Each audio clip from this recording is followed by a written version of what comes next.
ora koutou, no mai haere mai, and a very warm welcome to Frogs on Friday. Today we're talking about the true cost of pay inequality for women in Aotearoa. So what barriers still exist that prevent New Zealand from achieving pay equity for all genders and ethnicities?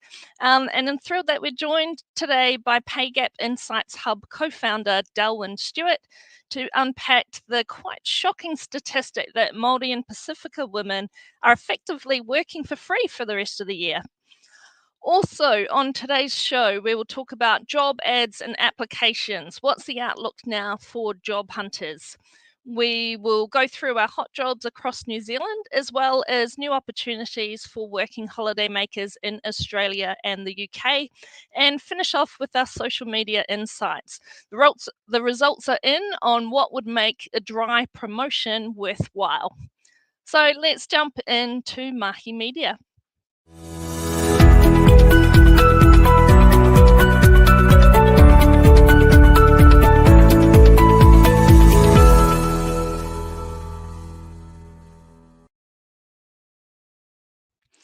So I've been trying to avoid it, but unfortunately there's a bit more doom and gloom, I'm afraid, for this week's Mahi Media, with the Seek New Zealand report showing a 29% drop in job ads in September compared with last year.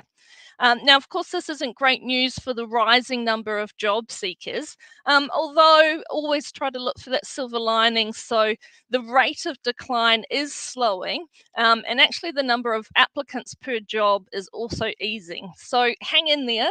I swear there is light at the end of the tunnel. You just have to kind of squint your eyes and look for it carefully. To end on a positive, it is good news if you're looking for a job in Canterbury. So job ads rose 6% compared with the previous month.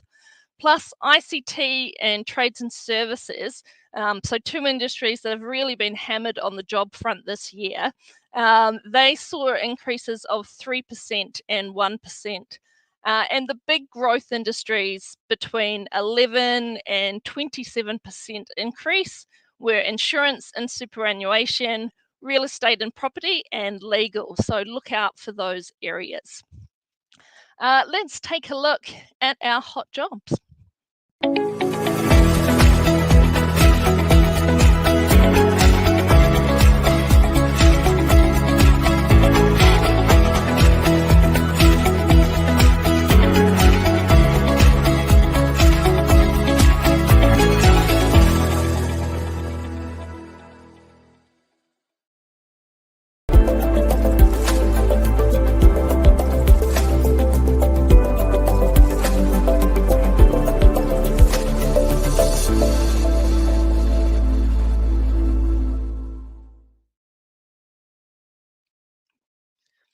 Okay, so first up we have a temp role. This one's based in West Auckland, and it's for an accounting clerk.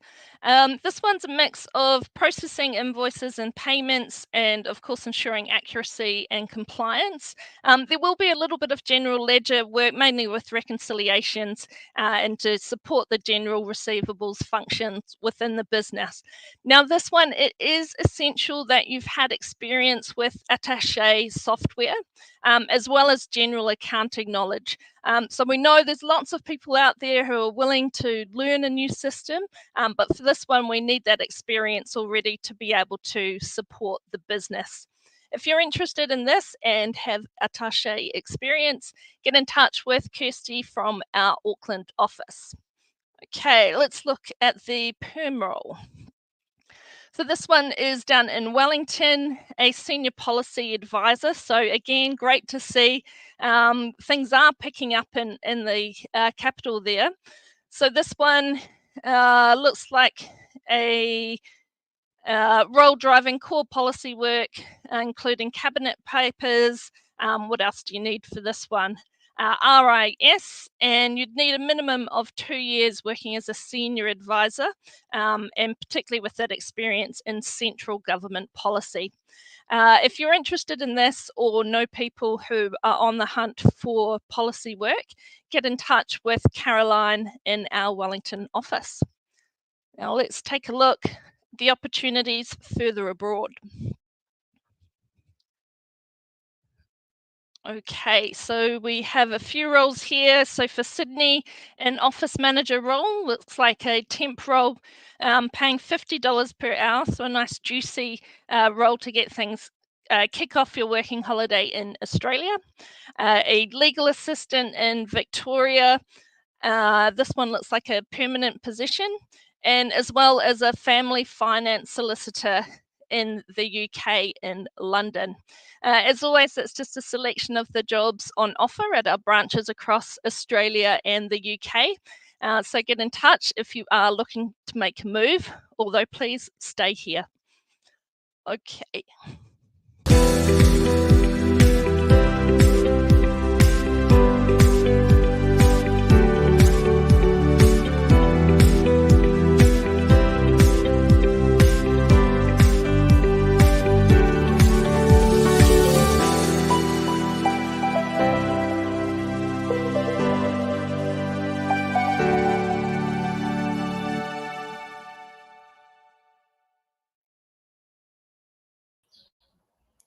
So today we're looking at the true cost of pay inequality for women in Aotearoa. And of course, it's a complex issue and going into some of the challenges around achieving pay equity. So I'm thrilled to have the co-founder of the Pay Gap Insights Hub, Dellwyn Stuart, come to help me out and to tell us more about this topic. Welcome, Dellwyn. Thanks, Shannon. Great to be with you. Excellent. So earlier this month, so I did mention that there was quite a shocking new statistic that's come through. So it was revealed that for Māori and Pasifika women at the start of, I believe it was this week, are effectively working for free for the rest of the year, compared with what Pākehā men would earn. What exactly does that mean? Can you break that down for us, explain some of the key factors behind that disparity? Yeah, for sure. So pay gaps measure the average pay between men and women if they're looking at gender. And overall in New Zealand, that is about 8.6%. Hasn't moved much in 10 years, but stubbornly stuck around that level. But then if you look at the intersection with different ethnicities, those numbers are much worse. As you said, Māori and Pacific women, and in fact Asian women now as well, are all effectively working for free for the rest of the year. So that means they've got sort of around 20% pay gap, or 20 cents in the dollar they don't earn compared to the average Pākehā man. Shocking. And as always, we do try to not just focus on the doom and gloom. So you're actually an organisation that's trying to help with this complex problem and do something about it. So can you tell us a little bit more about Pay Gaps Insights Hub and how that can support businesses? Sure. I ran a big campaign called Mind the Gap, which a lot of people will have heard about. It ran from 21 to 23, and it was really about calling on the government to legislate for pay gap measurement. We don't have any requirement in New Zealand for organisations to look at this. And we all know that what you measure and what you look at is what you take action on. So it's a huge gap for us here in New Zealand. And it was a very successful campaign, but didn't quite get the legislation over the line. The registry, which is at the heart of the Pay Gap Insights Hub, was created as part of that campaign and has now been refreshed and updated and is on the Hub site, along with a whole lot of resources around pay gap measurement, how to do it, what measures to use, what to look out for. Yeah, absolutely. I was having a look.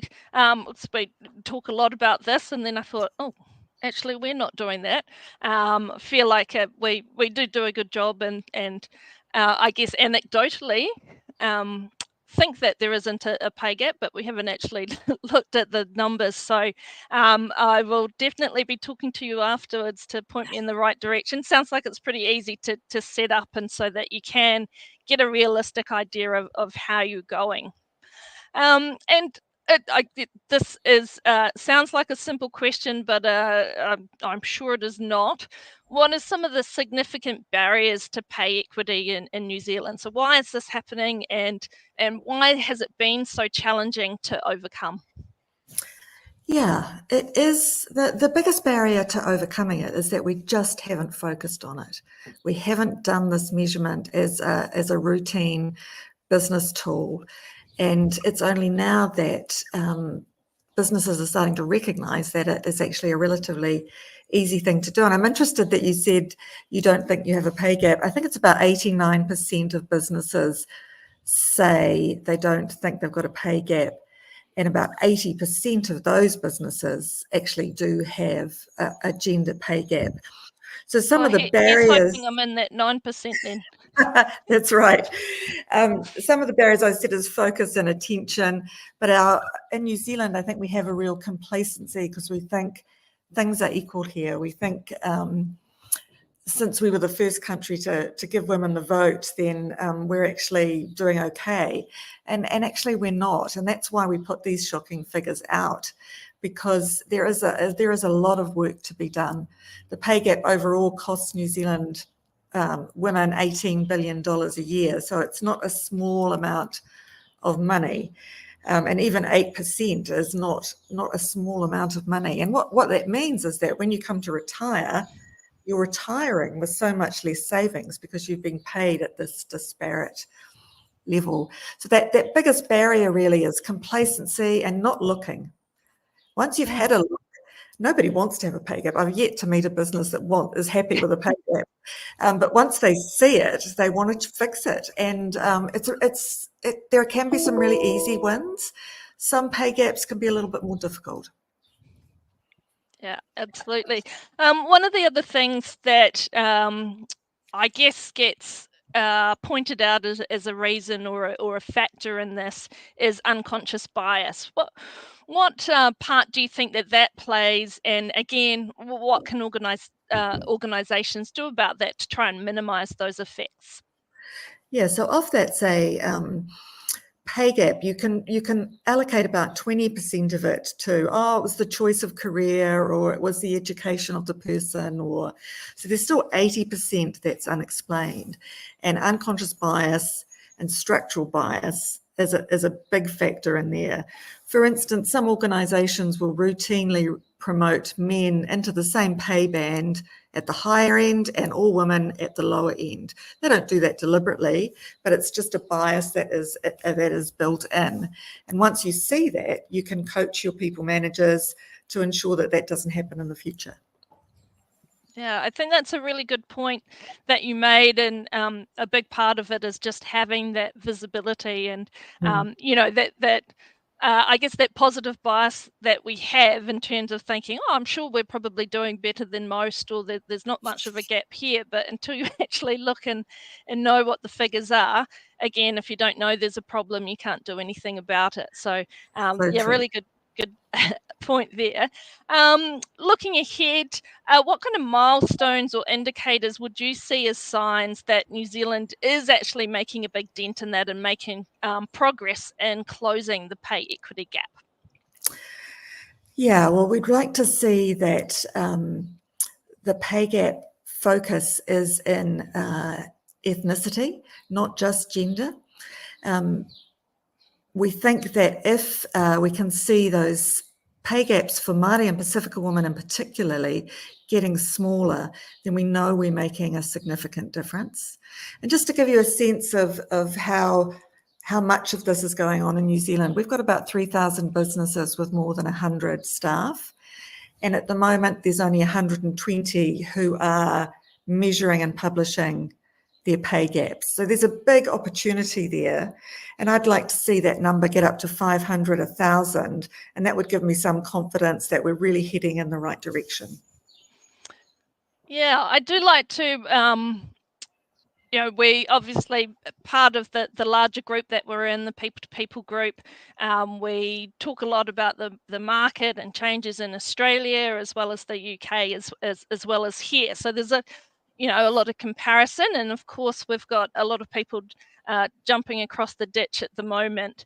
I would suggest that maybe that's not going to be such a good prospect perhaps for any women considering that move. So the pay gap at the moment in Australia is gender pay gap is 21.7%.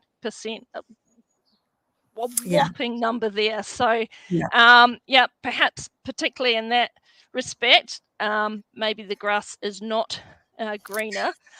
But No, it's that good is to so see. true, so true. Yeah, but good to see that they have introduced the reporting on pay equity, and so hopefully that has an effect and starts to move that number down as well. I did just want to give a shout out to the people-to-people group. So I think that is something that we've done well, and we have actually measured in Australia, so this isn't just me going, oh, I'm pretty sure we're doing a good job. So across the group, 72% of our employees are female, and I'm really proud to say that that is reflected in our leadership team as well. So we have over 80% of our managers and directors are also female. So great to see that there. We've one of our entities across New South Wales and Australia is sizable that they've had to report over the last year, and great to see that their pay gap, well, it wasn't quite zero, as I said, but 1.6%, so pretty That's excellent fantastic. result there, Yeah. especially against that shockingly high an average Yes, there across Australia. because even in some businesses that are dominated by women, there is still a gender pay gap because the senior leadership teams so often are men and women are not moving into that space. So well done. Thank you. Well, I do like to, well, I do hope for the best in the future. And I'm really glad that we're talking about this now. Sometimes it feels like, this topic comes up around International Women's Day and then gets talked about for a week and then set aside for another year, kind of like the Christmas decorations. But Yes. glad to see that you're helping us keep this on the radar and give people Look, a realistic idea. It's so important. I've got daughters who are moving into their adulthood and they're inheriting this pay gap, and in 2024 that's just shocking. So I'm determined that we're gonna turn this around and make a difference. Fantastic. Thank you so much for joining us, and you'll see on the screen there the details to find out more. mindthegap.nz, and in particular any businesses out there, make sure you do some research like me and jump on board to be able to find out what your gap is. Sounds like there probably is one, and make those steps to do something about it. Fantastic, Thanks so much, Shannon. Dellwyn.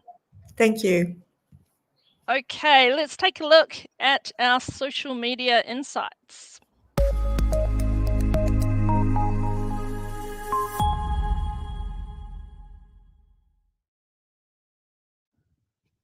Okay, so we were talking about dry promotions last week. If you were promoted without a salary increase, what would make that worthwhile to you? So coming out on top there was definitely around that skills or career development.